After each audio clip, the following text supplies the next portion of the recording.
नमस्कार, लीना स्वादिष्ट रेसिपीमध्ये तुमचं स्वागत आहे। आज आपण बघणार आहोत ज्वारीच्या पिठाचे थालीपीठ। चला मग काय काय साहित्य लागतं ते बघूया। ज्वारीचं पीठ, गव्हाचं पीठ, बेसन पीठ, मक्याचं पीठ, तिखट, हळद, हिंग, मीठ, बडीशोप, ओवा आणि जिरा यांची पूड, कांदा, कोथिंबीर, तेल आणि पाणी। आता आपण सगळं मिक्स करून घेऊया। याचं पीठ,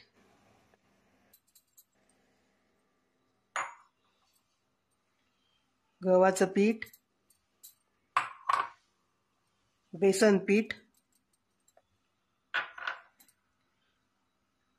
मक्याचं पीठ। मक्याच्या पिठाने खुसखुशीत होतात। कांदा घालून घेऊया, तो थोडासा चोळून घेऊया म्हणजे मोकळे होतात।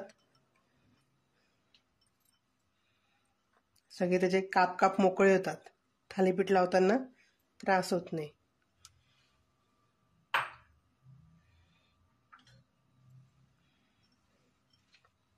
कोथिंबीर टाकून घेऊया,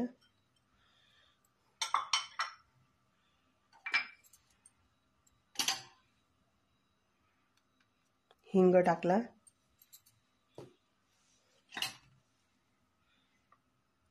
हळद टाकली,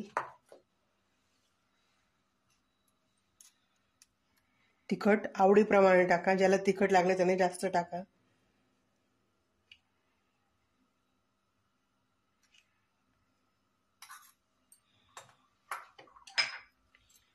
ही पूड टाकायची,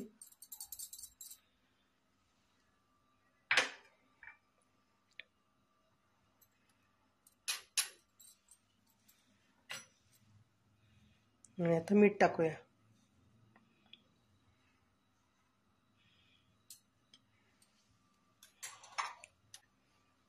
आता सगळं मिक्स करून घेऊया।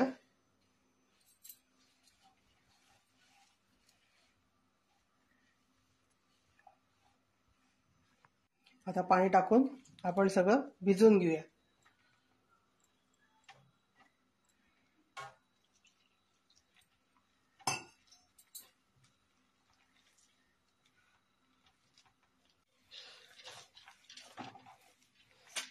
अशा प्रकारे पीठ भिजवून घ्यायचं।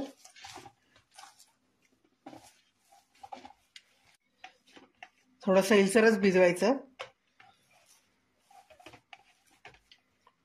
असं।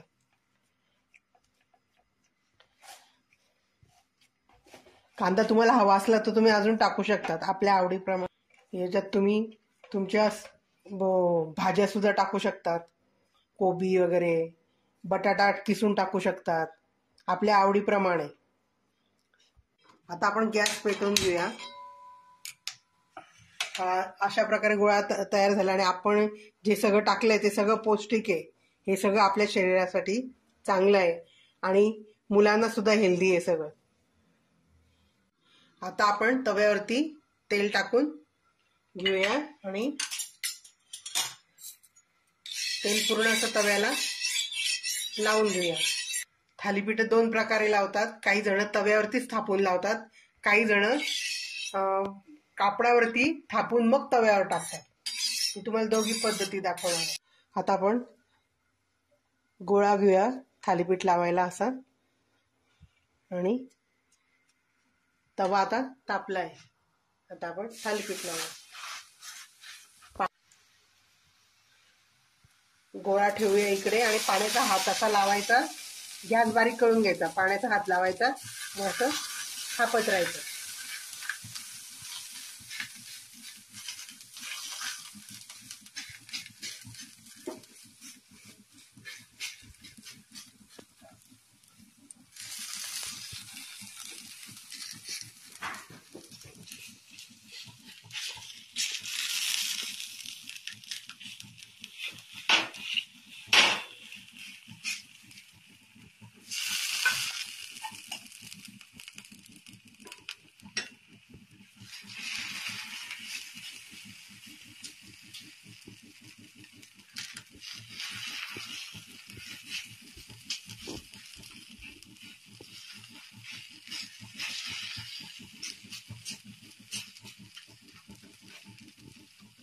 त्याला हे असे होल पाडायचे, खालपर्यंत तेल जातं. मग आपण वरतून जे सोडतो ना ते खालपर्यंत जातं.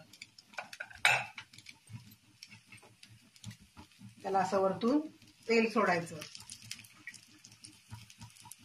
हे जे होल पाडलेत ना याच्यात पण टाकायचं. किंचित थोडंसं पाणी टाकायचं. याचं झाकण ठेवायचं.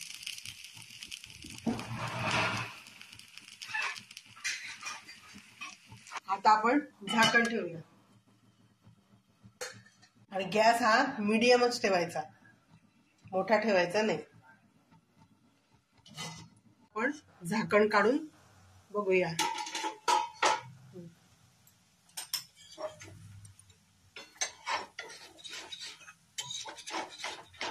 झालंय ते. आता खुरपीने काढून घेऊया आणि उलटूया त्याला.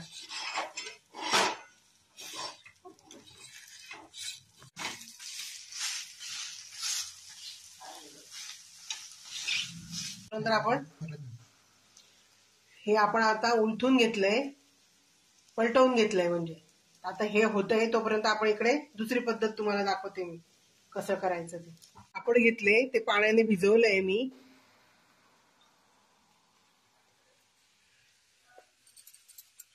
आता गोळा घेतलाय.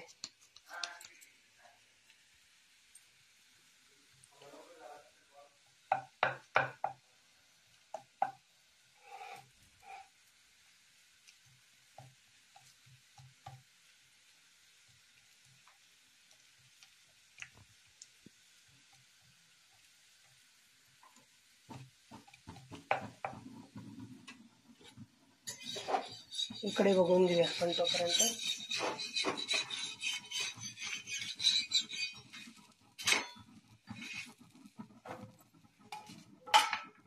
हे बघा छान झालं. इकडून पण कुरकुरीत आणि तिकडून पण कुरकुरीत. दोघी साईड छान शेकल्या गेल्या आहेत. आता हे आपण काढून घेऊया.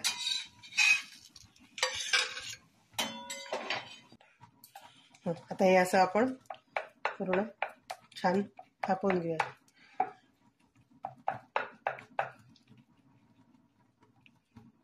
आपल्याला पाहिजे तसं, काही जणांना जरा जाड आवडतं, काही जणांना खूप पातळ आवडतं.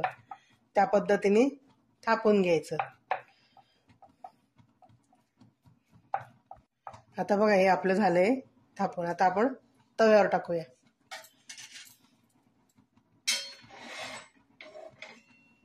आधीचं थालीपीठ काढल्यानंतर तवा चांगला खुरपीने छान क्लीन करून घ्यायचा, खरडून. आणि मग आता हे थालीपीठ टाकायचं आणि याला हे असं होल पाडायचे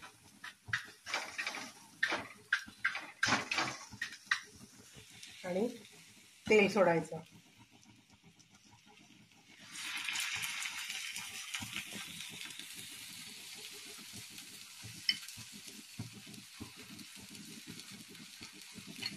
किंचित थोडंसं पाणी टाकायचं आणि झाकण ठेवून द्यायचं.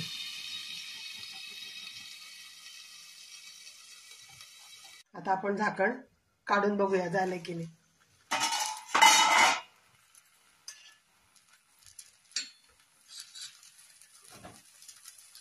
अजून झालं नाहीये.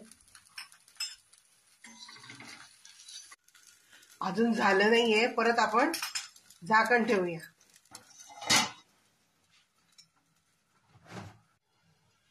आता आपण बघूया झालं की नाही.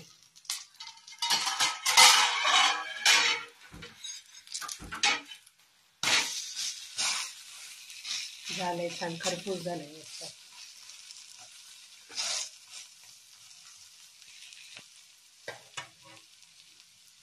हे इकडचं होतं तोपर्यंत इकडे असं थापून घ्यायचं, म्हणजे पटापट होतं. इकडे कापडावरती आधीच थापून ठेवायचं, म्हणजे हे काढलं की लगेच ते टाकता येतं, म्हणजे आपली फजिता होत नाही. आता आपण बघूया इकडची बाजू पण झाली की नाही. झाली छान खरपूस झाली ती पण. आता आपण घेऊया ताटात. हे आपण असं तव्यावरती टाकल्यानंतर जर निघत नसेल तर इकडे थोडंसं पाणी टाकून हात फिरवायचा आणि मग हे करायचं, सरकन निघून जातात.